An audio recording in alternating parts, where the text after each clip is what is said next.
Okay, let's dive into a fascinating corner of mathematics. This is especially for those of you interested in number theory and combinatorics. Sounds good. Today, our focus is a sequence from the OEIS, the Online Encyclopedia of Integer Sequences. It's A00239. Ah, yes. Permutations with one run. That's how the OEIS describes it. Exactly. And, while the sequence itself seems, well, almost trivial for n bigger than 1, it's just the number 2. The real interest here, looking at our source materials, is using it as a window. A window into what, exactly? Into the sophisticated mathematical machinery used to study permutation structure more generally. We're drawing from the analytic combinatorics book and an abstract specifically on permutation run structure. Got it. So our mission isn't just about explaining that too. It's more about using this one-run idea to explore, well, the whole framework of analytic combinatorics. Precisely. And this field, it's not just theoretical scribbling. It's how mathematicians and computer scientists actually quantify properties of large, complex, discrete structures. And it has real applications. Oh, absolutely. In analyzing algorithms, statistical physics, even computational biology. It pops up in a lot of places. Okay, so let's start with the basics then. Permutations. Fundamentally, they're just arrangements of objects, like numbers. Simple concept, but their internal structure. That's where the richness lies. Internal structure, like how elements relate to their neighbors. Exactly. The sources talk about the up and down structure, and specifically counting the length of alternating runs. So you're looking at patterns. Is this number bigger than the next, smaller, and so on? And that abstract you mentioned hints that digging into this run structure can uncover other interesting features, things like atomic permutations or valleys. That's the idea. It suggests that this line of inquiry, focusing on runs, is quite deep and connects to other ways of analyzing permutations. So it's not just about counting simple runs. Not at all. It's about understanding the patterns themselves, which naturally leads to the big question for us today. How do mathematicians actually count these things? Especially objects with specific structures, and especially when they get very, very large. And this is where generating functions come in, right? Bingo. Generating functions are the key tool. I always think of them as these clever mathematical packages, like a power series where the coefficients tell you something important. That's a great way to put it. They encode the counts.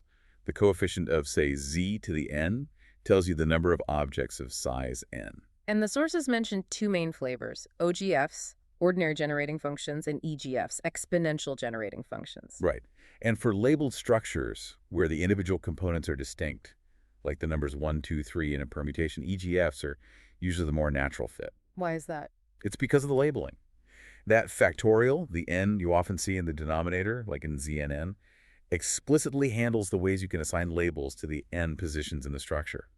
Permutations are inherently labeled. Okay, so EGFs for permutations. We have the tool, but how do we build the right generating function for, say, permutations with one run or any specific property? That's the beauty of the symbolic method. It's a core concept in analytic combinatorics. Symbolic method? Sounds like a translation service. In a way, yes. It provides a direct translation from how you build a combinatorial object from simpler pieces into algebraic operations on their generating functions. So you define basic building blocks, like single items or putting things together. Exactly. Things like atoms, single elements, or combining structures via disjoint union, or Cartesian product, or for labeled things, a labeled product. Then you have ways to make sequences, sets where order doesn't matter, cycles. And each construction method corresponds to a mathematical operation on the generating functions. Precisely. A sum of structures means adding their GFs. A product means multiplying GFs with a special type of product for EGFs. Sequences often involve something like one GF. Sets and cycles use the exponential and logarithm functions. It's really quite systematic. That sounds incredibly powerful. So how does this apply to permutations? You mentioned their structure is key. One of the most fundamental structural insights about permutations, which the source material highlights, is their unique decomposition into cycles. Cycle decomposition. No. Right. So if I have, say, the permutation 3, 1, 4, 2, how does that break down? Well, follow the elements. 1 goes to 3. Okay. 3 goes to 4. Right. 4 goes to 2. And 2 goes back to 1. That completes a loop. So 1 negative 3, negative 4, negative 1. That's one single cycle. 1, 3, 4, 2. Exactly. Now try 2, 1, 4, 3. Okay. 1 goes to 2, and 2 goes back to 1. That's a cycle. 1, 2. Yep. keep going. Then 3 goes to 4, and Yeah. 4 goes back to 3. That's another cycle, 3, 4. So it breaks into 2 cycles, 1, 2, and 3, 4. Perfect. And the key result is that any permutation can be uniquely broken down into a collection of these disjoint cycles that cover all the elements. So combinatorially speaking, a permutation is a set of cycles. From the symbolic method viewpoint, yes, the structure is a set of cycles. Okay, so if we know the generating function for a cycle, and we know the set operation corresponds to xp in the EGF world. You're right on track. The EGF for a single labeled element, an atom, is just Z. Using the symbolic rules, the EGF for constructing cycles from these atoms turns out to be related to x1z. And the set construction translates to applying the exponential function to the EGF of the things you're making a set of. Exactly. So the EGF for permutations, viewed as sets of cycles, becomes x applied to the EGF for cycles. That's xp-1z. Wait, that simplifies, doesn't it? XPLX is x, so xp1z is x plug 1z1, which is just 1z. Precisely.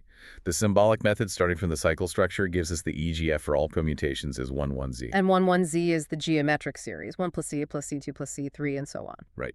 Now remember how EGFs work. The number of permutations of size n, let's call it n, is given by n times the coefficient of Zn in the EGF. The coefficient of Zn in 1 plus c plus z2 plus us is just 1. So an n1. Which means N, the total number of permutations of n elements. Wow. the symbolic method elegantly recovers this fundamental count directly from the combinatorial structure set of cycles. It really works. That's incredibly neat. So, okay, well, A00239 itself, the one-run sequence, is simple, just 2 for N1, representing the all-increasing and all-decreasing permutations. Right, those are the only two with a single monotonic run. The real takeaway is understanding these tools. Generating functions, the symbolic method connecting structure, like cycles or potentially runs, to these functions. These are the tools you need for more complex questions. Exactly, like counting permutations with exactly k runs, or finding the average number of runs, or analyzing other structural features. You build the generating function reflecting that specific structure. And analytic combinatorics doesn't stop there, right? The source mentions analytic tools, too. Correct. Once you have the generating function, AC provides powerful analytic techniques like singularity analysis. Singularity analysis. That's Does that sound serious? Looking at where the function breaks down. essentially, yes. Where it goes to infinity or has other kinds of misbehavior in the complex plane, the location and the type of these singularities holds critical information. Information about what? About the asymptotic behavior of the coefficients, how the number of objects grows as n gets really large. Singularity analysis lets you extract incredibly precise estimates for large n directly from the analytic properties of its generating function. So it connects the exact counting from the symbolic method to understanding the behavior of enormous structures. That's the bridge. Exact enumeration via GFs and asymptotic analysis via their analytic properties. Okay. So for you, the listener, especially if you're into number theory or combinatorics, this deep dive using OEIS A00239 wasn't just about those two permutations. No, not at all. It was really about laying out the foundational ideas. How we analyze combinatorial structures like runs or cycles. How we translate those structures into generating functions using the symbolic method. And then how we can use analytic techniques on those functions to understand the large-scale behavior, the asymptotics. And studying these permutation structures, like runs, is still an active research area, using and refining these very tools. Absolutely. People are constantly looking at finer structural details, different statistics on permutations, using this framework. Which brings us to a final thought to leave you with. We've seen that thinking about permutations in different structural ways, cycle decomposition versus run structure, leads to different applications of these powerful counting methods.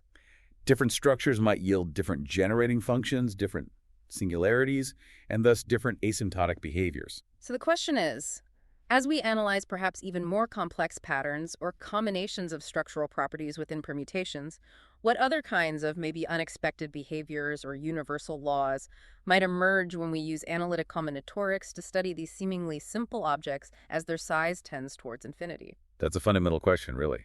What hidden simplicities or complex patterns emerge in the limit? It's what makes this field so exciting.